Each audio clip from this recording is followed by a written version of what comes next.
கிறிஸ்து இயேசுவுக்குள் அன்பான உடன் விசுவாச பிள்ளைகளே, மீண்டும் கர்த்தருடைய வார்த்தைகளை கேட்பதற்கு தேவ சமூகத்தில் வந்திருக்கிற உங்கள் அனைவருக்கும் நம் ஆண்டவரும் இரட்சகருமாய் இருக்கிற இயேசு கிறிஸ்துவின் பரிசுத்த நாமத்தின் வாழ்த்துக்களை தெரிவித்து, வந்திருக்கின்ற உங்கள் அனைவரையும் இன்முகத்தோடு அழைக்கின்றேன். வாருங்கள், தேவ சமூகத்தில் செல்லுவோம். இன்றைக்கு நம் தேவன் எவ்வளவு இரக்கமுள்ளவர் என்பதை குறித்து ஒரு சத்தியத்தை நாம் தியானிக்கப் போகிறோம். யோவான் 5வது அதிகாரத்தில் இந்த சத்தியங்கள் நமக்கு தெளிவாக சொல்லப்பட்டு இருப்பதை நாம் வாசிக்கிறோம். இயேசு கிறிஸ்து எருசலேமுக்கு போகிறார். அங்கு யூதருடைய பண்டிகை நாள் ஒன்று வந்தது. அந்த பண்டிகைக்கு அவர் போகிறார். அந்த எருசலேமிலே பெதஸ்தா என்னப்பட்ட ஒரு குளம் இருந்தது. அது எருசலேமின் ஆட்டு வாசல் அருகே இருக்கிறது. அதற்கு 5 மண்டபங்கள் உண்டு. அந்த 5 மண்டபங்களில் அங்கு ஆண்டவருடைய தரிசனத்திற்காக வரக்கூடிய பிள்ளைகள் அந்த 5 வழியாக வருவார்கள்.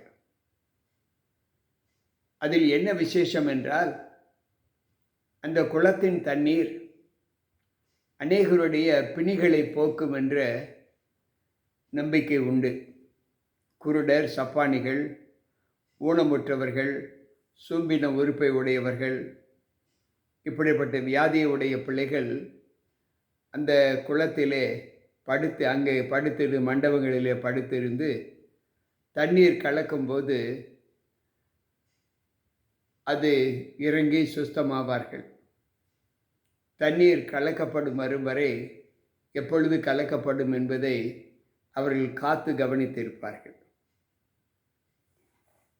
சில சமயங்களில் தேவதூதர்களில் கூட ஒருவன் வந்து அந்த குளத்தில் தண்ணீரை கலக்கக்கூடிய சூழ்நிலை அங்கு இருக்கும். தண்ணீர் கலங்கின பின்பு யார் முந்தி அந்த குளத்தில் இறங்குகிறார்களோ அவர்களுடைய வியாதி சுஸ்தமாகும் என்று இங்கு வேதம் சொல்லுகிறது. அன்பு பிள்ளைகளே, இதில் அந்த அற்புத குளத்தின் வல்லமை என்ன? தேவன் எங்கெல்லாம் தம்முடைய வல்லமையை பிரயோகப்படுத்த விரும்புகிறாரோ அங்கெல்லாம் அந்த வல்லமை விளங்கும் என்று வேதம் இந்த குளத்தின் மூலமாக நமக்கு கற்றுக் கொடுக்கிறது. இப்படி இருக்கும்போது அவர் அந்த குளத்தின் வழியாக நடந்து போகும்போது அந்த குளத்தின் கரை அருகிலே 38 ஆண்டுகளாய் பிணியாய் கிடந்த ஒரு மகன், எழுந்து நடக்க முடியாத படுக்கையிலே கிடந்த ஒரு மனிதனை பார்க்கிறார்.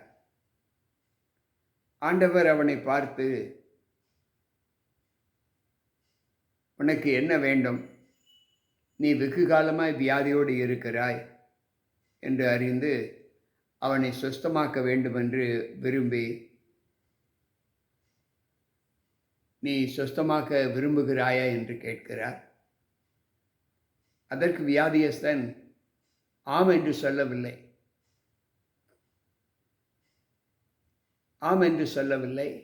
ஆனால் அவன் என்ன சொல்லுகிறான் என்றால்,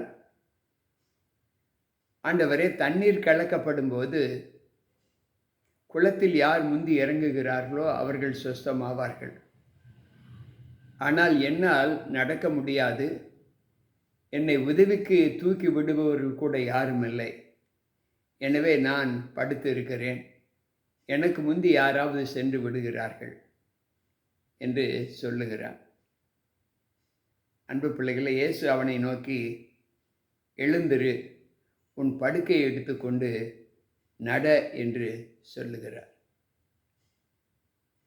நம்முடைய இயலாமை தேவனுடைய பார்வைக்கு உட்படும்போது ஆண்டவர் நம்மீது இரக்கம் காட்டுகிறார் என்று இந்த வசனம் நமக்கு சொல்லுகிறது.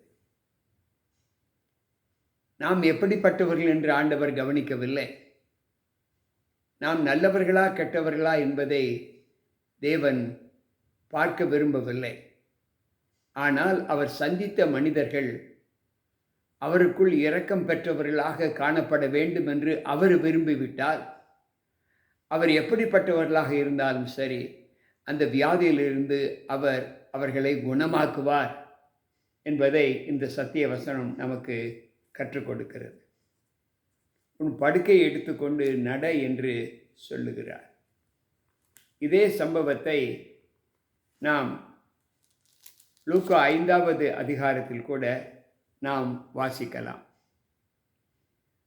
அங்கு 5:24 சொல்லுகிறது, பூமியிலே பாவங்களை மன்னிக்கிறது மனுஷகுமாரனுக்கு அதிகாரம் உண்டு என்று நீங்கள் அறிய வேண்டும் என்று சொல்லி, திமிர்வாதக்காரனை நோக்கி எழுந்திரு, உன் படுக்கையை எடுத்துக்கொண்டு உன் வீட்டுக்கு போய் என்று உனக்கு சொல்லுகிறேன் என்றார்.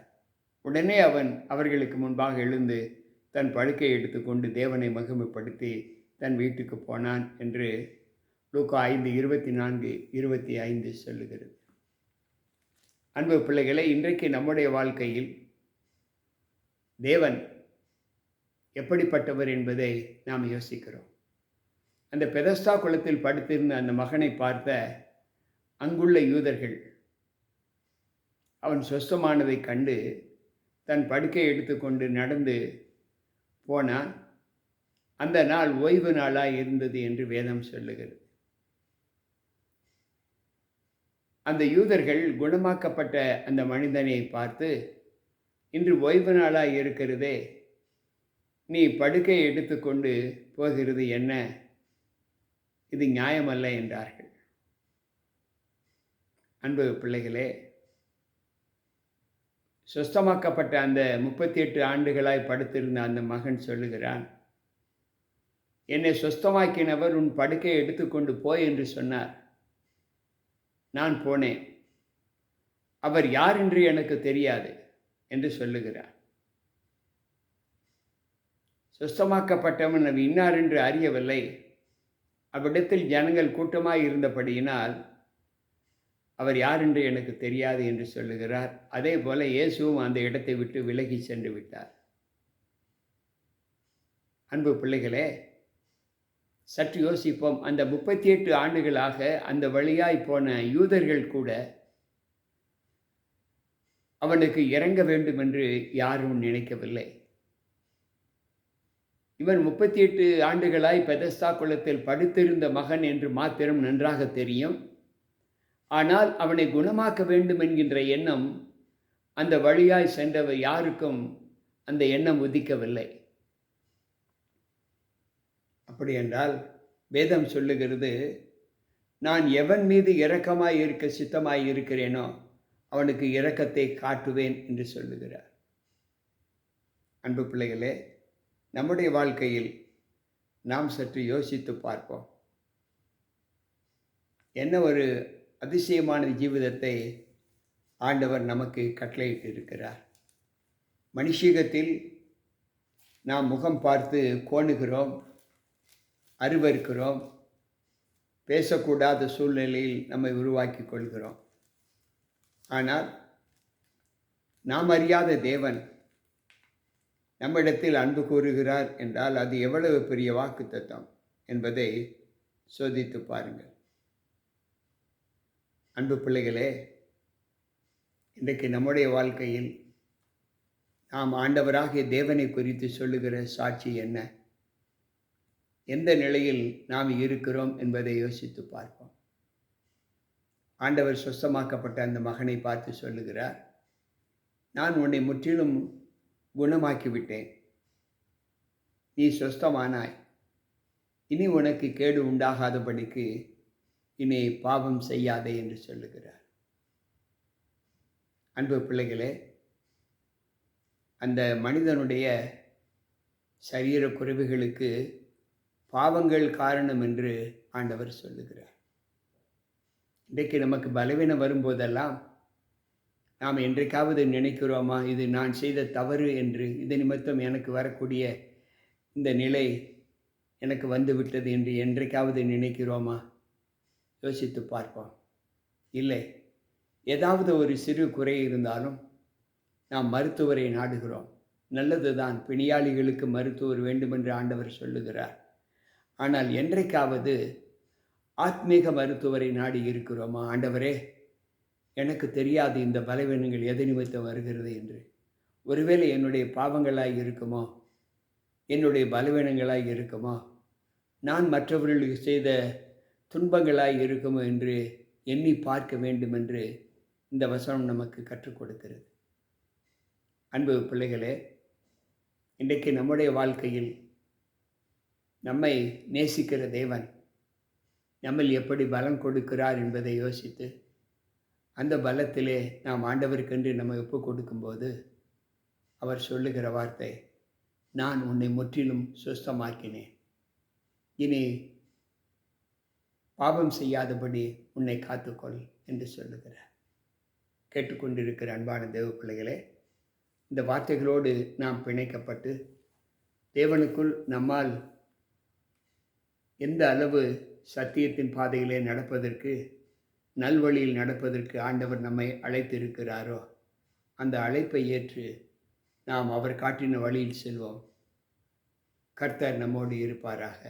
ஜெபிப்போம். அன்பு ஆண்டவரே, இந்த குறும் செய்தியை கர்த்தர் ஆசீர்வதித்து 38 ஆண்டுகளாய் இரக்கம் காண்பிக்க முடியாத ஒரு நிலையில் இருந்த அந்த மனிதனுக்கு நீர் இரக்கத்தை காண்பித்தீரே. அந்த மனிதனும் உம்மீது நம்பிக்கை வைத்து உம்மை பின்பற்றி நடந்தாரே. நன்றி ஆண்டவரே. இதைப்போல யுக யுகமாய் நீர் எங்களுக்கு காட்டுகிற அன்பிலே நாங்கள் நிலைதவறி கொண்டிருக்கிறோம். எங்களையும் அதன்படி உம்முடைய அன்பிலே நடப்பதற்கு எங்களுக்கு பலத்தை தாரும்.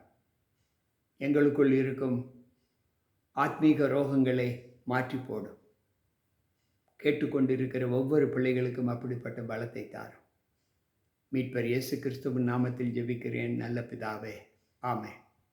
அன்பு பிள்ளைகளே, கேட்ட சத்திய வார்த்தைகள் மீண்டும் நாம் தேவனில் நிலை கொண்டிருக்க நம்மை பலப்படுத்தி கர்த்தருடைய சமூகத்தில் பாவமற்ற சரீரத்தை உடைய பிள்ளைகளாக நம்மை உருவாக்குவோம். ஆண்டவர் நம்மோடு கூட இருப்பாராக. மீண்டும் நாளை சந்திப்போம். உங்கள் போதகர் ஜி.கே. ராபர்ட். கர்த்தர் நம் அனைவரோடு கூட இருப்பாராக. ஆமென்.